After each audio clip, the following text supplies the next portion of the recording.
La atracción al sabor dulce ha sido inherente al género humano.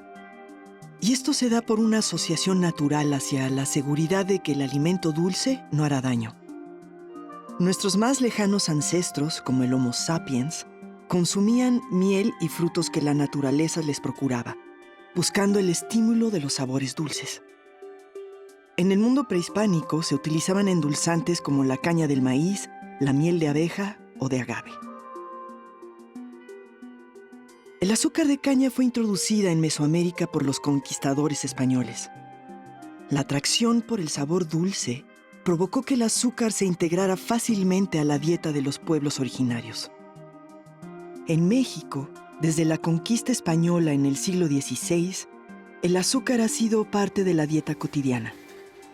En el pan de dulce, las aguas frescas y el atole, platillos emblemáticos como el mole están preparados con azúcar. Tal vez el ejemplo más claro de la integración del azúcar a la alimentación ancestral de México lo encontramos en el chocolate. Antes de la llegada de los españoles, el chocolate se endulzaba con miel o flores. En celebraciones especiales se elaboran panes y dulces de sabores deliciosos. Hasta a la muerte se le confiere un dulce sabor. La tradición de nuestra pastelería forma parte de la gastronomía nacional y pocos países cuentan con una gama tan diversa de dulces. A lo largo de las últimas décadas, al azúcar se le ha considerado un peligroso enemigo de la salud, ya que al exceso de su consumo se le relacionan graves enfermedades como la diabetes, hipertensión o la obesidad. El incremento excesivo de su uso ha devenido en un grave problema de salud pública.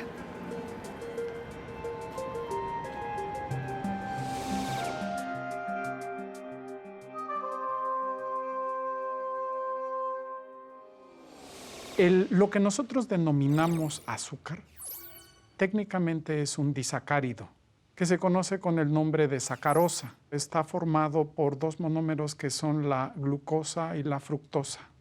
Estas dos moléculas unidas forman la sacarosa.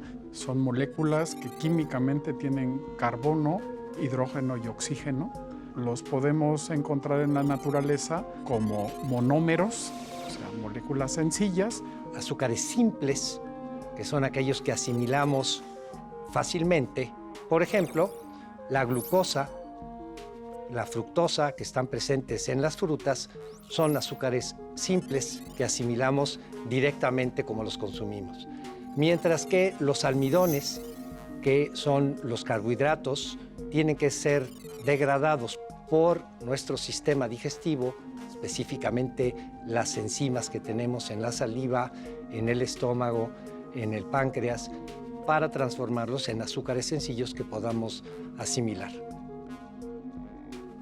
Nosotros tenemos en la lengua receptores específicos que sensan este sabor dulce y mandan una transmisión nerviosa de la lengua a ciertos centros en el cerebro que nos generan satisfacción al consumo del azúcar.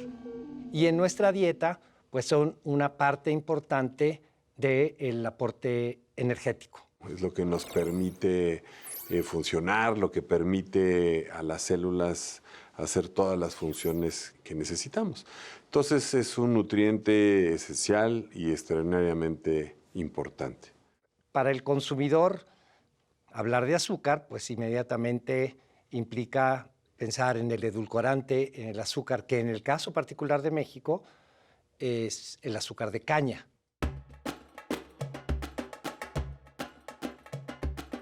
No se tiene muy claro el origen de la caña de azúcar. Algunos investigadores e historiadores lo ubican en Nueva Guinea hace 5.000 años aproximadamente. En textos hindúes se remonta hacia el año 3000 y en narraciones chinas en el siglo V a.C. A Persia llega alrededor del año 500 de nuestra era, en donde se le consideraba miel sin necesidad de abejas. 2 siglos después, en el 750, llega a Egipto. Su cultivo se extendió por Asia, el norte de África hasta el sur de Europa. De la península ibérica llegó a las Islas Canarias, desde donde Cristóbal Colón llevaría el cultivo de la caña de azúcar al Nuevo Mundo. Su llegada trastocó la alimentación de los pueblos originarios y lo intenso de su cultivo provocó dramáticas situaciones sociales como la esclavitud. En muchas partes de México, la caña de azúcar forma parte del paisaje. Las enormes chimeneas y los cascos de trapiches y haciendas azucareras son testimonio de su importancia. De acuerdo a la Organización de las Naciones Unidas para la Educación, la Ciencia y la Cultura, UNESCO, en la actualidad el cultivo de la caña de azúcar es uno de los más importantes del planeta.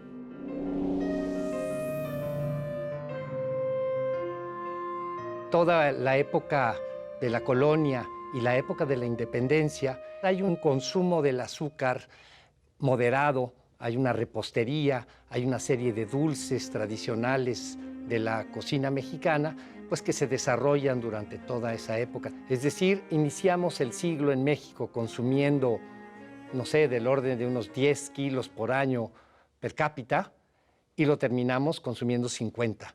No directamente de las azucareras de casa, sí una buena cantidad ahí, pero la mayor parte proveniente de una industria de pasteles, de galletas, de panqués, no solo en México, sino en general en la humanidad ha habido siempre esta atracción por el sabor dulce.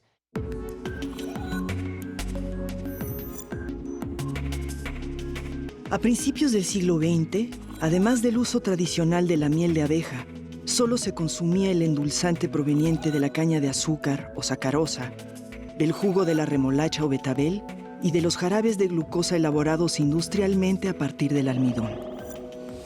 La glucosa es el azúcar más simple y predominante en la naturaleza.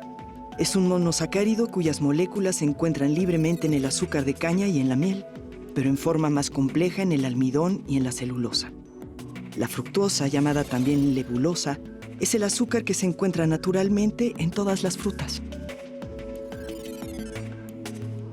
En Estados Unidos, Japón y algunos países europeos se dificultaba la obtención de azúcar de caña y se comenzó a producir un endulzante proveniente del almidón de los granos del maíz, que se conocen como jarabes fructosados, con el mismo grado de dulzor del azúcar de caña. El consumo excesivo de azúcar, particularmente de glucosa, es algo que se debe de restringir.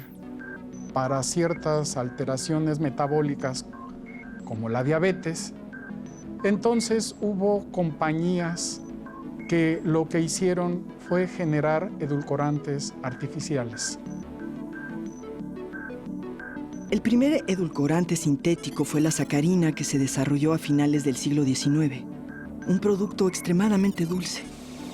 En la segunda mitad del siglo XX empezaron a surgir otros edulcorantes creados en laboratorios, como el aspartame o la suclarosa. Esta última es la misma molécula del azúcar de caña, la sacarosa, pero con 3 moléculas de cloro. Ha aparecido ahora un edulcorante no calórico, pero que se promueve como natural. ¿Por qué? Pues simplemente porque es extraído de una planta, la stevia. Digamos que industrialmente se están haciendo grandes cultivos de la planta, procesos de extracción, y rápidamente, por esta ventaja mercadotecnia que implica decir es natural, pues se está desplazando a los otros 3 edulcorantes sintéticos. Su cantidad de energía que proveen pues es prácticamente ceros, no son utilizadas para dar energía. Ha habido algunos estudios en años recientes en los que se ha mostrado que el consumo de algunos de estos edulcorantes puede modificar las bacterias que nosotros tenemos en el intestino. Se ha encontrado que nuestra salud depende de una manera muy importante de tener una población adecuada de bacterias y de que sean adecuadamente nutridas. El problema esencialmente es que seguimos cultivando esta adicción al dulce, al sabor dulce. Y lo que hemos visto de 1988 a la fecha es que casi se ha cuadruplicado la proporción de mexicanos y mexicanas que padecen obesidad. En 1988 era casi 8%, en 2016 esto alcanza cifras hasta de 35%. A la hora de buscar o indagar sobre las posibles causas, ¿verdad?, de este incremento, encontramos por un lado una modificación en el patrón alimentario por nuevos alimentos como las pizzas, los pastelitos empacados, etcétera. Por otro lado, una modificación muy importante en cuanto a decremento en la práctica de la actividad física. Y por otro lado, a la hora de analizar de manera más sistemática los patrones de dieta, comenzamos a observar, sobre todo a partir de la década de los 90, un consumo muchísimo más elevado de ciertos tipos de alimentos en la población mexicana comparada con otras poblaciones del mundo. Uno de los ejemplos más importantes es el caso del refresco, donde desde la década pasada México pasó de ser el segundo consumidor mundial comparado con Estados Unidos a ser actualmente el primero. Un refresco de cola, por ejemplo, de unos 350 mililitros, tiene unos 50 gramos, 40-50 gramos de azúcar. Entonces, esto es equivalente, imagínense que usted toma la botella de refresco, tome la azucarera, tome una cuchara, como si fuera a tomar un café, y empiece a ponerle azúcar y cuente 1, 2, 3, hasta llegar a 10 cucharadas. 10 cucharadas de azúcar. Yo creo que si uno lo tuviera que endulzar su refresco, inmediatamente se daría cuenta que está haciendo algo mal. Es demasiada azúcar. También incluidos los jugos de fruta, porque no es lo mismo comerse una naranja, comerse unas cuantas uvas, que consumir 250, 300 mililitros de jugo en términos de la cantidad de azúcar que estamos ingiriendo con el jugo, aunque siempre a nivel comparativo, pues mejor tomar el jugo que tomar un refresco. Lo que hemos visto que se asocia con la obesidad como, digamos, un marcador de una mala alimentación y de este exceso de carbohidratos que consumimos, tiene que ver principalmente con diabetes. En México la diabetes ya es la primera causa de muerte. México ha tenido un crecimiento exponencial de la diabetes a partir de los años 60 y en la actualidad tenemos una población afectada en alrededor de entre el 12 y el 14% de la población total. Y está empezando a aparecer a niveles tempranos en adolescentes, en infancia, el problema de la diabetes. Con el caso de la diabetes, el problema no es la enfermedad, sino sus complicaciones. Alrededor del 90% de la población que padece diabetes llega a desarrollar falla renal. Y en el caso de México es un problema que no cubren todos los servicios de salud. Hay personas que pierden una pierna por cuestiones de microcirculación, que pierden la vista, que les da un infarto. Pero derivado también de la obesidad, pues están los problemas cardiovasculares, hígado graso, todo esto que se ha llamado enfermedades del síndrome metabólico que tienen que ver directamente con la obesidad, con el consumo de azúcar, incluido desde luego la hipertensión. Todas estas son enfermedades muy caras desde el punto de vista del costo para el sistema de salud, como el costo para la sociedad o las familias. Tenemos reportes para el año 2012 de una carga de 12,000 millones de pesos solo para atender diabetes en población adulta en México. Esta carga económica puede llegar a representar hasta el 10% del presupuesto total para los servicios de salud en México y representan una amenaza social y económica muy importante para nuestra sociedad. Estamos hablando de una bomba económica para nuestro sistema de salud. Como factor de riesgo tendremos que estar considerando alimentos con alto contenido de azúcar, alimentos con altos contenidos de grasa, ¿no? Y alimentos con altos contenidos de harina, que hay que decirlo, la harina en la sangre se convierte en azúcar. La combinación de los tres en esta transición alimentaria es lo que se ha vuelto un factor muy importante y a considerar en relación con estas enfermedades. Las políticas que está tratando de implementar la Secretaría de Salud vayan más al campo de la prevención, porque de otro modo no va a haber presupuesto que alcance para atender la cantidad de gente que en las próximas décadas va a desarrollar este tipo de problemas. La Secretaría de Salud ha estado seriamente preocupada por proceso epidémico de obesidad, diabetes. Y recientemente se lanzó esta estrategia de prevención, una campaña de medios muy importante de Pésate, Mídete, Chécate, que habla de que tenemos que cuidarnos y monitorear nuestro peso, pero digamos, no le podemos dejar a las personas toda la decisión, tenemos que ayudar. Por ejemplo, tenemos instrumentos fiscales, como hacer que el cigarrillo sea pues muy costoso. Lo mismo se hizo con los impuestos al refresco. O sea, es un desincentivo para que la población consuma menos refresco. Ahora, sí, estos miles de millones de pesos que se recaban de impuestos específicos al refresco o al cigarrillo, los regresamos a hacer buenos programas de prevención en las escuelas, ¿no? En los medios masivos de comunicación, pues vamos a tener una acción mejor. Y por otro lado, una estrategia de etiquetado frontal de los alimentos. Realmente no sabemos si la población sepa interpretar y leer ese etiquetado. O sea, ante la industria, pues es importante de que ellos digan el contenido de proteínas, de calorías, de hidratos de carbono, lo que sea. Cualquier alimento industrializado tiene una tabla de componentes nutricionales y además nos explica, digamos, qué porcentaje de los valores recomendados diarios nos aporta cada alimento. Cuando estamos en el supermercado haciendo una decisión, pues no queremos pasarnos media hora calculando las calorías de la etiqueta, ¿no? Queremos algo que nos diga esto es muy alto, esto es muy bajo, esto está dentro de los parámetros recomendados para poder hacer una decisión casi automatizada.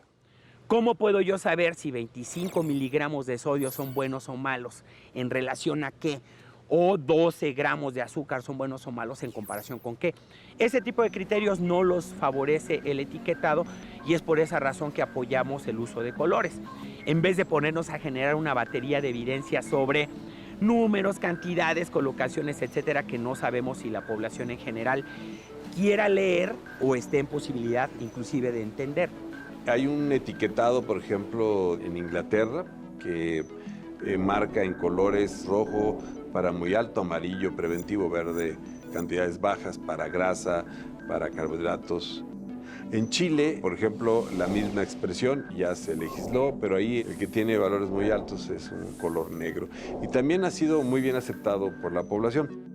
Aquí sí las instancias gubernamentales son las que deben de tener una posición muy rígida en términos de lo que está poniendo no es algo falso o incorrecto.